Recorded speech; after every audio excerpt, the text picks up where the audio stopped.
alors on allait pouvoir moderniser le secteur agricole. Ça ne marche pas à long terme parce qu'à un moment donné, vous créez un petit cartel, donc il y a les entreprises locales, nationales, qui n'ont pas les capacités de pouvoir acheter beaucoup de produits et de l'exporter, vont être écartées du système de telle sorte qu'à un moment donné, ça crée, comment j'allais dire ça, une distorsion du système, une distorsion du marché qui fait qu'à terme, les produits de matière de base va dégringoler, quelles que soient les circonstances. La privatisation des modes d'accès.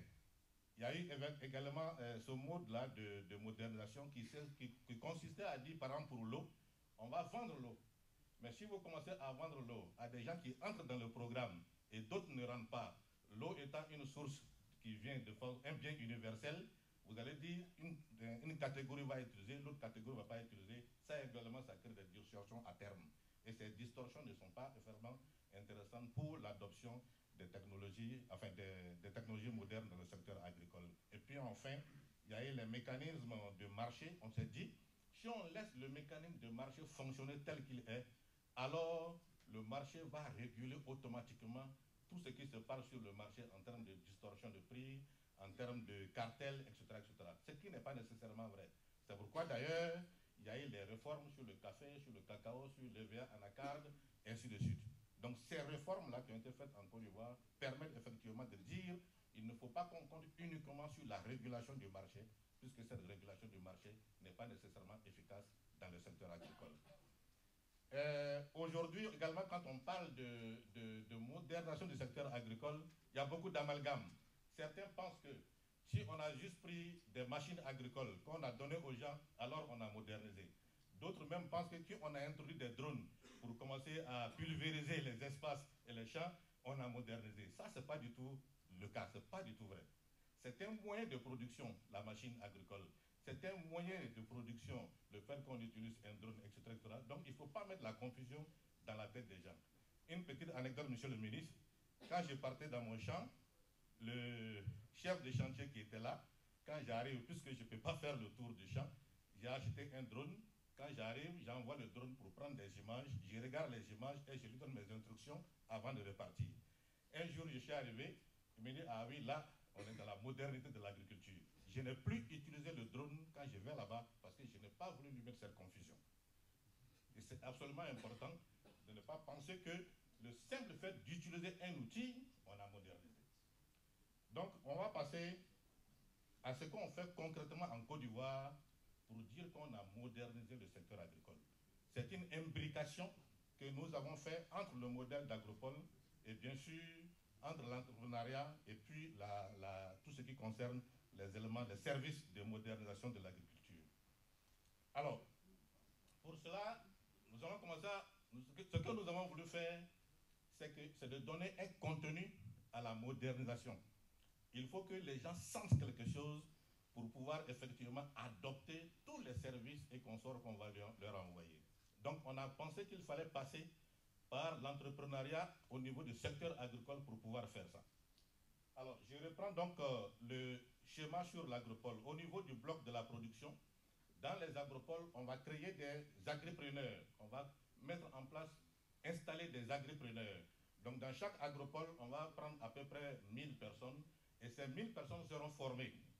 Et ces 1000 personnes seront formées de telle sorte qu'on puisse les installer. Mais l'État de Côte d'Ivoire ne va pas installer tous les 800. Il y a juste 200 personnes qui vont être installées par agropole. Donc à terme, quand on va finir, on aura des petites et moyennes entreprises agricoles installées dans chaque agropole. Au total, jusqu'en 2025, on aura à peu près entre 1500 et 2000 PME agricoles installées, bien sûr.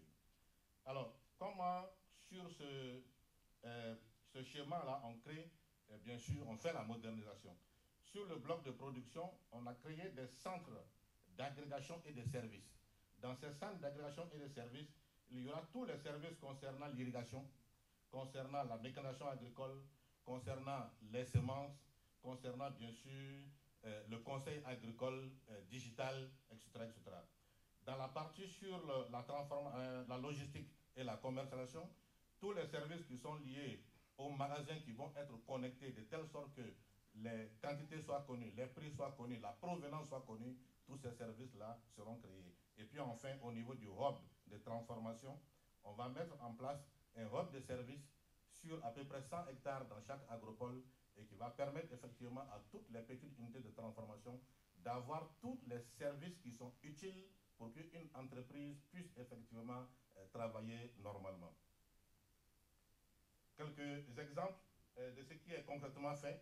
Si on prend le bloc de production, au niveau des services, bien sûr, on a les sites maraîchers qui sont totalement sous irrigation, par exemple, dans l'agropole du Bélier. On a les centres de mécanisation agricole qui sont en place, avec le cas des intercotons.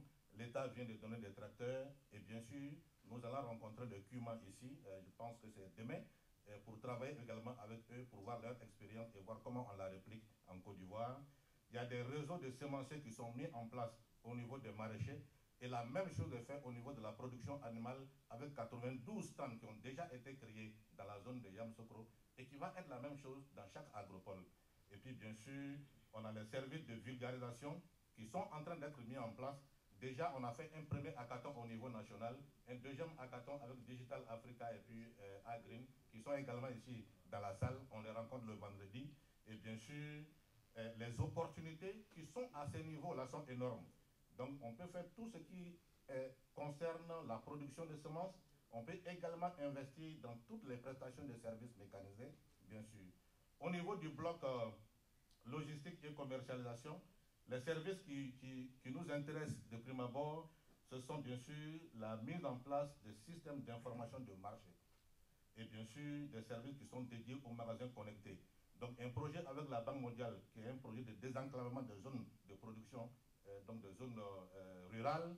Ce projet permet effectivement d'envoyer tous les services de TIC auprès des producteurs et de mettre en place un certain nombre comment on allait dire, des cyber-cafés où les gens pourront venir avoir l'information en temps réel sur ce qui se passe. Et puis, les opportunités d'investissement à ce niveau, c'est tout ce qui est investissement dans les infrastructures de stockage. On a déjà commencé avec un projet de l'UEMOA où il y a 30 magasins qui ont été déjà faits. On est en train de mettre des abattoirs modernes. Ça a commencé en son temps à Abidjan. Aujourd'hui, dans la zone du Yamoussoukro, dans l'agropole, c'est en train de se faire. Et puis, bien sûr, un projet de chambre froide que nous sommes en train de concevoir également avec la Banque mondiale. Donc, il y a des opportunités pour investir dans ces créneaux, bien sûr. Et puis, enfin, au niveau du bloc de la transformation, les services à ce niveau, ce sont les services d'éthique. Donc, c'est le volet e-agriculture, bien sûr, qui est mis en place au niveau de la Côte d'Ivoire, dans le projet sur le désenclavement des zones rurales. Ce volet-là va être mis en place pour que les entreprises n'aient pas à se débrouiller pour se connecter elles-mêmes, sur les différents services d'éthique. Donc, toutes ces infrastructures seront déjà mises en place dans le hub pour qu'elles puissent les utiliser facilement. Et le point le plus important, c'est que pour que les partenariats fonctionnent bien avec les filières, l'État et les sociétés privées, il faut vraiment qu'il y ait un programme d'éducation financière qui soit associé à une plateforme digitale intégrée. Et cette plateforme est en train d'être, comment on appelle ça, créée avec la BRVM qui va mettre en place la bourse de matières premières agricoles. Et puis enfin, les opportunités à ce niveau, c'est les investissements dans les unités de transformation au niveau local et pour tous les produits. Monsieur le ministre, pour terminer, j'allais dire que la transformation structurelle du secteur agricole de la Côte d'Ivoire est en marche. Il y a beaucoup d'opportunités, il y a beaucoup d'investissements qui sont attendus et qui ont commencé à venir. Et nous pensons que d'ici à fin 2025, tous ces éléments pourront être mis en place. Merci.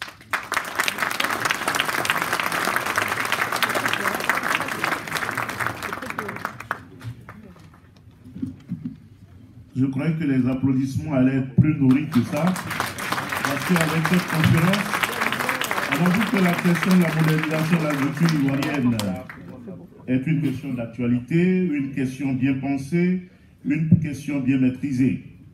Mesdames et messieurs, avant donc de passer à la session des questions et réponses, on a la chance d'avoir le premier responsable du département ministériel de l'agriculture de Côte d'Ivoire ici. Et on va lui passer la parole pour avoir son quitus, sa contribution, pour avoir d'autres éléments d'appréciation. Monsieur le ministre Kobenan Passia Dioumani.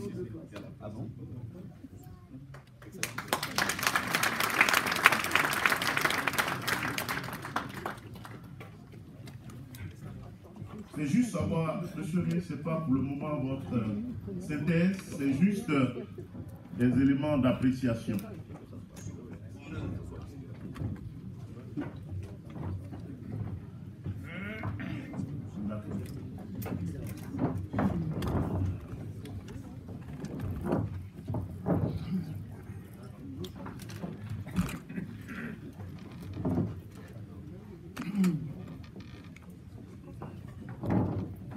Monsieur le ministre, il y a un micro juste à vos côtés, vous avez toute la place.